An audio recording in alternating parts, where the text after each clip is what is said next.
Hello， 大家好，今天继续带大家探索犯罪悬疑剧《秘密森林》第3集的内容。上集讲到，黄始木始终觉得龙南海岸的案件并没有那么简单。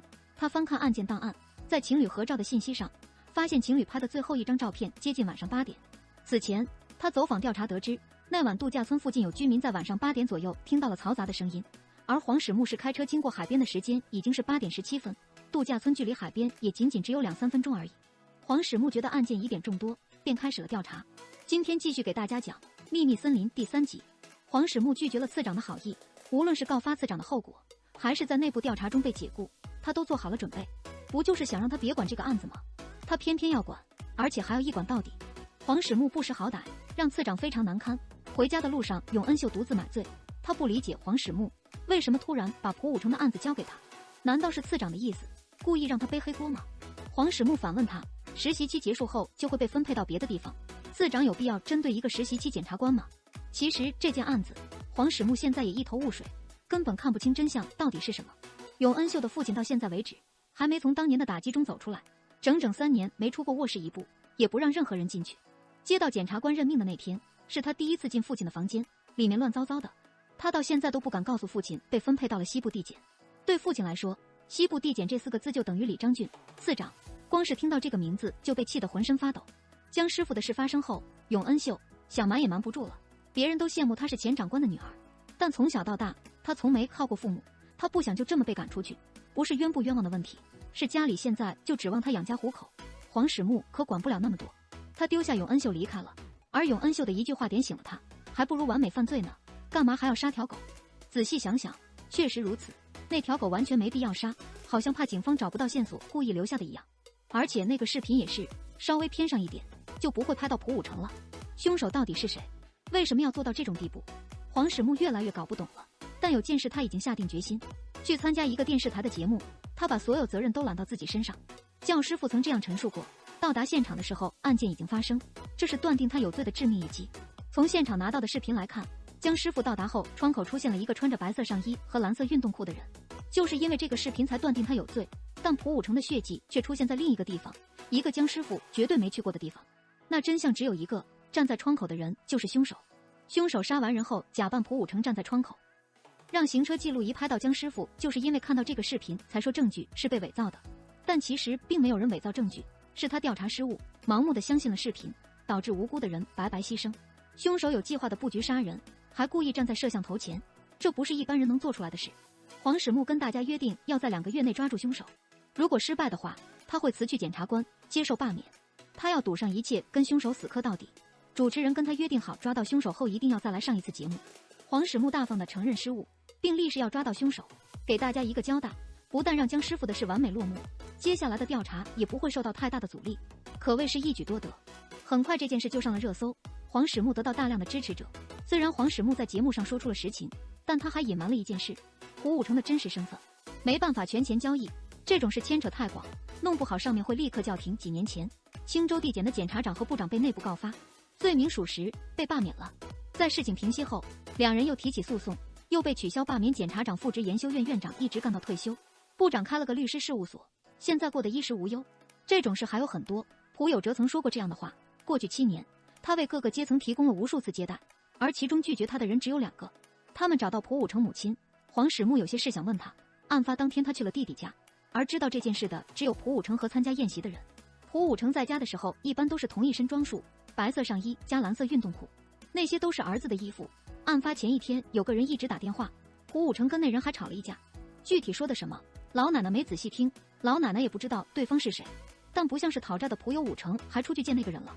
不过回来后好像心情很差，来电话的时候具体是几点，老奶奶不记得了。那时候正在看电视剧。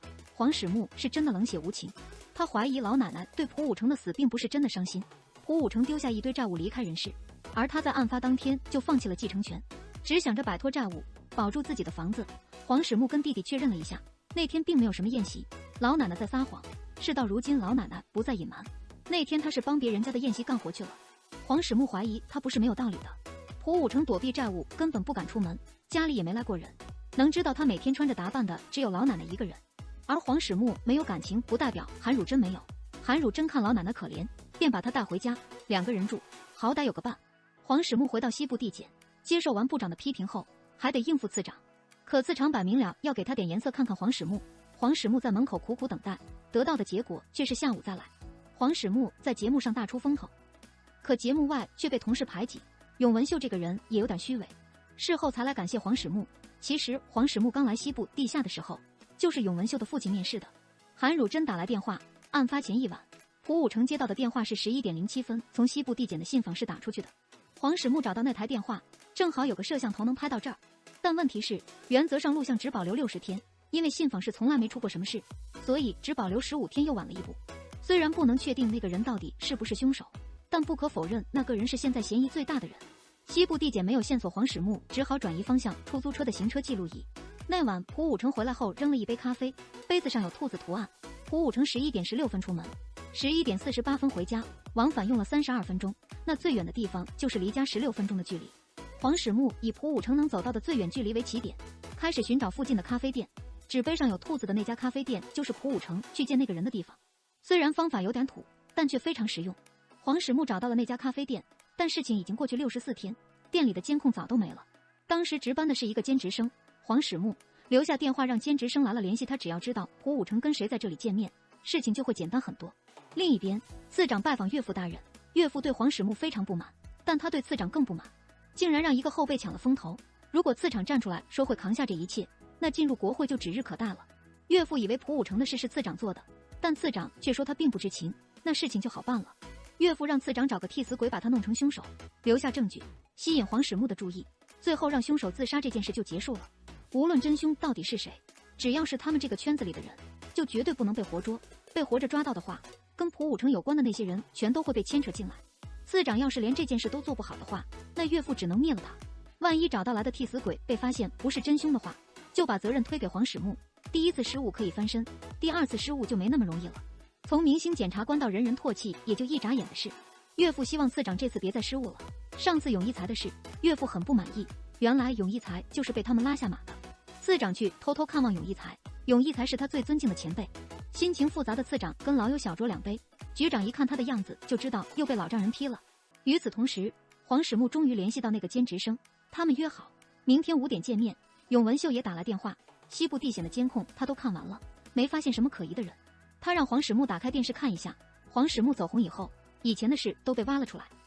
据说他在学生时期非常暴力，毫无理由的攻击他人，还因此遭遇了退学。还有人爆料他完全是个精神变态，这种人成为检察官是非常荒唐的事。有一次他还当着老师的面弄断了同学的手指。为了确定是否属实，记者找到黄始木的母校，虽然被拒绝采访，但确实有中断学业意识。不过是黄始木主动退学。黄始木从小就有多次转学的经历，但不能确定是不是因为暴力问题。记者去找他家人了解情况，虽然被拒之门外，但家人却说不是早都治好了吗？家人用了“治”这个字，说明黄始木确实有病。虽然黄始木不在乎这些，但母亲被人打扰，他觉得非常抱歉。回到家后，黄始木又出现耳鸣的情况，那种疼痛难以忍受，他晕倒在地，再次醒来，谁撒了一地孤单和寂寞，他早都习以为常。过去的事被曝光，邻居都躲着他走，同事们也不敢靠近他，这对次长来说是件好事，但他也没想到黄始木竟然和过去天差地别。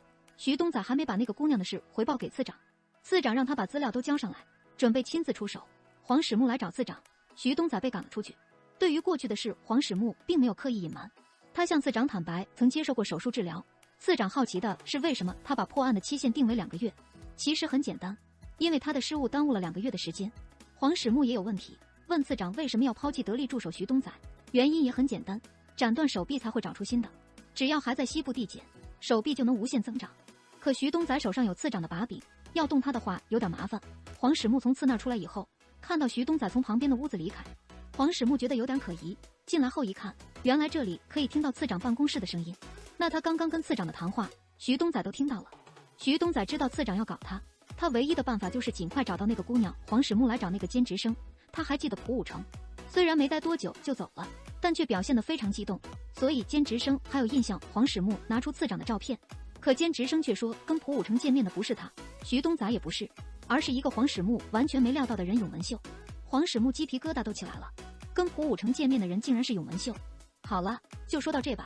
秘密森林第3集的故事到这里就结束了。这一集中，黄始木察觉到了事情的端倪，事情并没有想象的那么简单。还有很多不为人知的秘密需要黄始木去调查。永文秀跟老奶奶这绝对不会像表面看起来的一样。接下来永文秀会有什么惊天秘密？老奶奶到底有什么难言之隐？请看下集。